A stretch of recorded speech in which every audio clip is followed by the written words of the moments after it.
So here I am, Ananta, in front of you, talking about bouncing back to business with digitization. Before I begin, I think we have been into a long session, back to back with the greatest speakers. Everything was very inspiring, quite a bit of learning. I'd like to have a refreshment a bit. So my topic is bouncing back to business, and I want to bounce the text a bit. Hey, buddy, can you bounce the text a bit? Buddy, can you please? Buddy, can you bounce the text a bit? I am not your buddy. I am Siri. Okay, great. So, sorry Siri. Hey Siri, can you bounce back to the business? Here it goes. Great, thank you. So here's bouncing back to the business, literally. I think that was a bit of humor, so you can laugh if you want to. You're okay. Great. So what I want to show here today. I am not your buddy. I am Siri. I know that. Can you move Here forward? it goes. Okay, so now audiences will laugh, I think. I bet it was. Okay, it was quite refreshing. It wasn't a series anyway. So here, today. So today I will be talking a bit about introduction and how digitization has been different during the pandemic session for the non-digital economy and digital economy. I think the need of a digitization, how it has already been discussed when our keynote speaker, Mr. Regmi, said that during his our CEO from the tourism industry, tried to explain that how the need of the digitization has been so much. When Mr. Ranjit Acharya told us it was never a time in Nepal when digitization was needed so much. Everyone, Mr. Amit Agrawal said that we are 2 years ahead now. Yes, so it's no brainer. Digitization has, the need of digitization has been established, but the core thing is how. So that's where I will try to focus more, how digitization can be done, how digital transformation can be done. This is the core area of my experience too. So the pandemic, when the pandemic hit, natural thing that all of us was thinking of was the recession, that we are heading towards a recession. This was no brainer. Everyone thought of that the recession is going to come, and it's still there, that probably the recession is going to come. So when we think of recession, we say that what's going to come? Like unemployment, lower incomes, lost opportunities, less private capital investments. This is how recession works. This is what we were all thinking of. This is what we have been going through. This is what's happening all around. Some news that's quite unexpected. The news that was quite unexpected while we were heading towards recession. Something that was very unexpected. Today we are announcing a $5.7 billion INR investment into geo platforms. So this was a Facebook investing in geo during pandemic. This was not quite expected. The next news we all came across was Amazon founder became the world's top richest person in the world. So that was quite unexpected during the pandemic as well. The third news probably was Elon Musk overriding Bill Gates, getting past the Bill Gates for a short time. This was not quite expected during the pandemic as well. Fourth news that we all came across, our sponsor as well, Gabu Marketplace, was launched during the pandemic. So these news, if you see what happened, what was expected was there, but these were quite not expected, and it happened. And if you try to find the common element in all of them, one thing very common about all of them is that they are all digital businesses. And that's what I'm trying to say, that digital businesses were affected quite differently than the non-digital businesses. This is what we all observed during the pandemic session, and that's what created the need of digitization as it was never before. So the digitization pandemic has not only changed the business behaviors, but also the consumer behaviors. Almost all sort of consumers have gone very, very differently, whether it doesn't matter which industry you are in. So here I am putting up some numbers. 44% increase in social media, 70% engagement on mobile smartphones, more engagement, 80% more traffic on news media sites, 67% more consumption of news, 28% more consumption of video streamings, and 39% more consumption of video games. Again, these are all because they are on digital sphere. This is just to say that how the digital sphere has gained during the pandemic. Just to put the things into the conclusion and into the perspective, I put one more time, 28% rise on movie consumption on Netflix, Hulu, or whatever platform you can think of. But on the other hand, movie halls were empty. This is what digital and non-digital economy face through. So I just wanted to put before what it's very fair to assume that pandemic hit digital and non-digital economy very, very differently. It's fair to assume. And I think it will be very iteration, but it's no-brainer that digitization is the need of the day. Digitization has to be done. Digital businesses is the way. So this brings to the part 2. Just to put things into the context, this brings into part 2 that how actually digital transformation is done. What is the digital transformation is done? We know digitization is very different. It's needed. Everyone is talking about it, but probably the CEO of Tourism Board, he also mentioned that he's missing a think tank about it. It's not what we are doing. It's about finding something very different. This is normally this is something that we probably all have observed when the computers and the scanners came. We have old photos. We wanted to scan them, put it into the computer. And we thought, this is the digitization of photograph, right? Whatever we are doing, let's do it in a digital way, and it becomes digitization. But the key thing is that the digitization works very, very different than that. This is digitization. You click the photo, post it on Instagram. You have your smartphone with you. You click a photo, post it on Instagram. This is how digitization works. You have to think of, when you think of a digitization or when you think of digital transformation, don't think of digitizing what is already there, what processes or what other thing you are doing. You have to think of digital avenues that has came into the picture, the new connections, the new network that has come into the picture, that's now there. You have to gather them all together and think of a new business strategies that works. That is the digital transformation. If we do it that rightly, we are doing it correctly. So the core question, here I just put it again, that digitization has to be business strategy to create new operation and new marketplace, not converting them into binaries and accessible within the computers, but it has to be a new business strategy that explores new marketplaces, new consumer behaviors, new sort of consumers. This is how digital transformation will actually work. So the core question is how you do it, right? So this is the main part of my presentation, and this is what we are going to do. I put here. All right. So when we think of digitization, we have to think of 4 different aspects. The organizational processes that we have, the market presence, how you are going to digitize the market presence, the sales and service, how you are going to digitize sales and services, and data and analytics, the new data and analytics that you will have, that you will gather, how we'll put them all together. When you capture all 4 and create a strategy out of it, how you are going to digitize your organizational process, how you are going to digitize your market presence, how you are going to digitize whatever sales or service you are selling, and how you are going to put your data together, then your digital transformation is going to be on the place. The 4 thing has to come together, all together. And the strategy has to be framed with all these 4 into a mind, not just one. Right now, what we are seeing is that when we talk about digital transformation, some just talk about market presence, social media, digital marketing, that's it.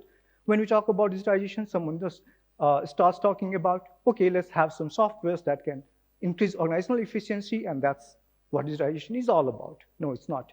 We have to build a strategy that shapes all these 4 things. So organizer told me that we should not just say that these are the 4 key components of digital transformation, but also that who provides it. So very sorry to say that, but I'm doing here. 10 Orbits, I'm the founder of the company. This actually handles the digital transformation in all these 4 aspects. I think I'm done with it, so I will stop my promotion here and continue with the slides. Okay, so here, first of all, digitizing the organizational processes. I will not go into the no-brainer thing or digital digitizing your organizational process increases operational efficiency. Everyone knows that. Everyone knows that. What are organizational processes? Probably if I have to name some, I will say procurement, or stock management, sales management, manufacturing, accounting, or whatever process you have, HRM, human resource management, or restaurant management, whatever systems you have there in place, that increases your efficiency. That's no brainer. You probably one way or other, we all have adopted that software, whether it's good or bad is a different thing. Whether it's working for you, it's not working for you, might be different, but we all know that it increases operational efficiency. But before I go into on the slide, I would just like to put this into a picture. Can a robot handle procurement? What do you think? What do you believe? Can a robot handle procurement? Anyone? Anyone? Yes or no? Anyone? What kind of robot are we thinking of? That depends upon. But anyways, can a robot handle procurement? Procurement, for example, is a complex process that involves cognitive decisions, that you need to pick a vendor, and then you need to, say, negotiate with them, and then you need to do lots of stuff before you actually make any procurement, do any buying. But to be honest, it's quite simple if you do it rightly. What procurement does, you have a list of vendors, right? There are two key things in the procurement: what vendor you want to pick and how many quantity you want to order, because you don't want to stock too much. So that's why it's very crucial. So once we have selected a vendor and put it into the list, we know that this vendor is going to supply it, all right? And because we have inventory management system, we know what a stock level we have. We already know that this is the stock level that we have. This has already been through it. So a purchase order can easily be created by a robot itself, right? So this is how a robot can handle procurement very easily, something that lots of people miss on, and it appears to be a very cognitive process, in fact. The next thing that I will put into the place with the robot's connection and with this part, the digital organizational process should prepare you for new marketplaces. If you are thinking organizational processes just for the sake of increasing your organizational efficiency, it's not going to work. It's not going to work for digital transformation. It is definitely going to work for your increasing organizational efficiency, but not for digital transformation. You have to make sure that whatever organizational processes that you have optimized or whatever you have digitized is ready for the new marketplaces. I'll put here with the example. Alibaba.com is a new marketplace, a digital marketplace for lots of manufacturers around the world.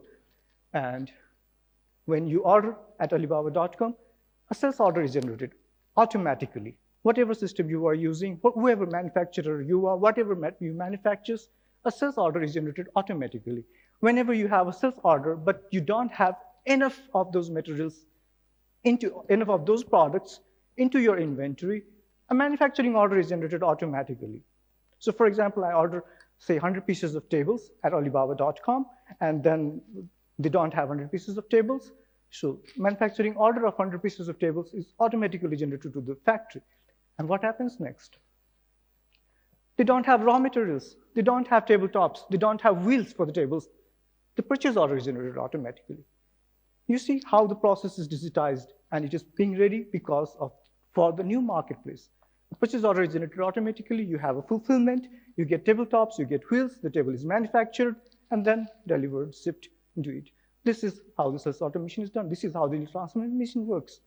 Before we use any anything that we are thinking of, any softwares that we are thinking of, or any tools that you are thinking of that is increasing your organizational efficiency, you should also think of that, is that thing making me ready for the new marketplaces?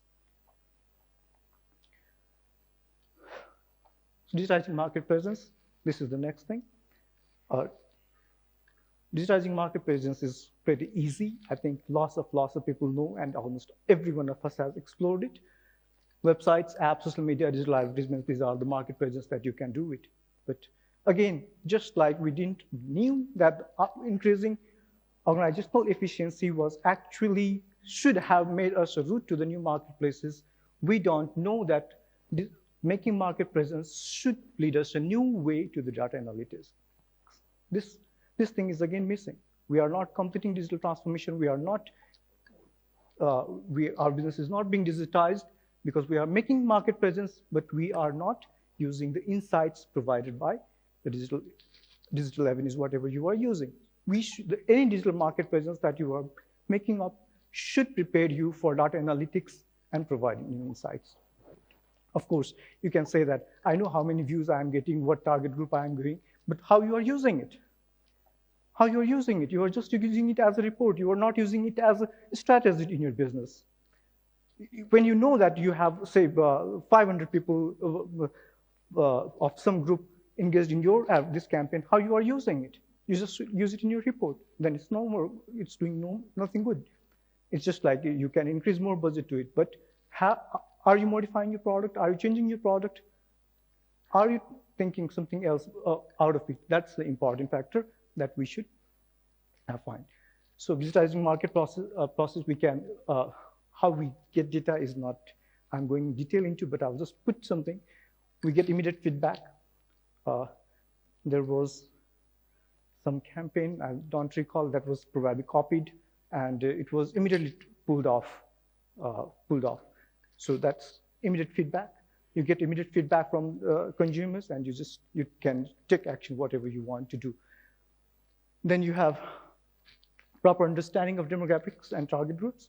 You know what their tests are. For example, you put advertising that was reflecting emotions, and then another advertising that was reflecting information. I'll just borrow some words from this presentation.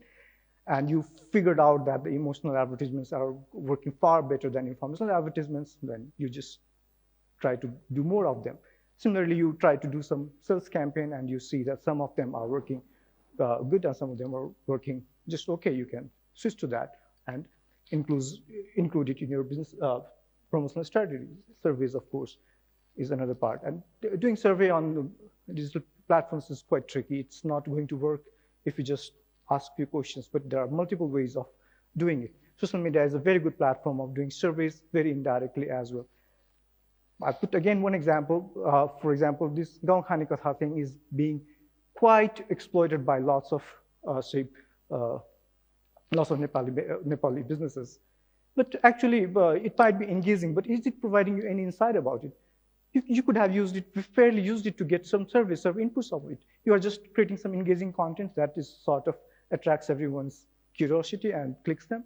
But you could have used it, for example, to get some more valuable insights. So that's how surveys can work, not a long questionnaire, but just an independent post on social media.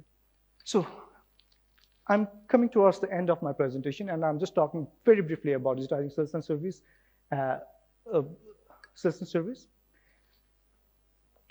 And of course, the last one as well, the digitizing data analytics. So sales and service, it's again no-brainer. If you have a digitized sales and service, it's open a window for large growth in sales. For example, I will just take the example of when the CEO of Kumari Bank said that he has now an app, and people can apply for a loan of 100,000 right from the bank, and it just happens within a day or a minute or something like that. But can we imagine that something without digital platforms, how much effort Kumari Bank have needed to put into? They would have needed a staff, they would have needed a branch, then they could have operated just 10 to 5, lots of branch, of course, and lots of dedicated staffs to work out into it, and then limited time 10 to 5. But with the app, it's just no cost, nothing, and it's 24/7. It just multiplies with some promotions. That's it. So it just opens for a big scale. You can just scale it to 100 times, 200 times, and that's why when you see like digital products coming into or launched into, they don't multiply traditionally like 10 times or the 10%, 15%, but they grow like 100%, 200%, 400%. Digital products just explodes into the market. And that's because once it's set, it just explodes. It doesn't need lots of infrastructure, lots of resources, lots of human resources, lots of infrastructure, and is available all over the place at once. You don't need to open branches, you don't need more staffs. So that's how sales and services, if digitized properly and if we think of, it just creates a window for bigger growth. Finally, data and analytics. Of course, it's very vague topic to talk about, and it can take 1 hour all over if we just talk about data and analytics, because it can be pulled all over to the AI, making decisions and everywhere. I will keep it short and say that data analytics, if for whatever purpose, if we use it, it gives us ability to make decisions, fast decisions, in fact, rapid decisions. For example, if I have very good analytics systems, I can just do some experiments. Okay, let's do this, and if things goes this way, we will double it. If things go that way, we will just shut it down. And that makes you flexible. You are agile now. You are very flexible with your plans. You can have a plan A, B, C, D, all running all over at one time because you get feedback very, very promptly. Again, putting the same example, if that advertisement was not pulled out because of immediate feedback, it would have done damage to the brand a lot. So it gives, if you have a data analytics and coming something from you, it's like you can make very fast decisions, flexible, and do adjustments. Of course, data analytics can be driven to the boardroom, and they can frame the policies all over. So that's how it's going to that's how it's going to work. So to put things into the perspective, to recap everything, what I would say is that it's very fair to assume that digital and non-digital economy very differently during the pandemic, and the need of digitization, whatever we are seeing today, was never at this demand anymore. So digitization has to be a business strategy that creates new operations and new marketplace. Digitization is not the things, computerization of the things that you are doing, but digital transformation is something that you have to think with as a business strategy that shapes up with the new avenues, the new aspects digital platforms has brought to us, the new connections, the new tools, whatever we have. And of course, the new marketplaces. The new marketplaces is on the internet. Everything is on the internet, but that's not the only thing that I want to include. It creates lots of new spaces to sell, and that's what everything has to be sold. And when you think of digitizing, or when you think of digital transformation, think of all the 4 aspects. And when you put them all together, digitizing organizational processes, digitizing market presence, digitizing sales and service, digitizing data and analytics, when you put all together, digital transformation will happen to your business. And this is how it works. So with that, thank you.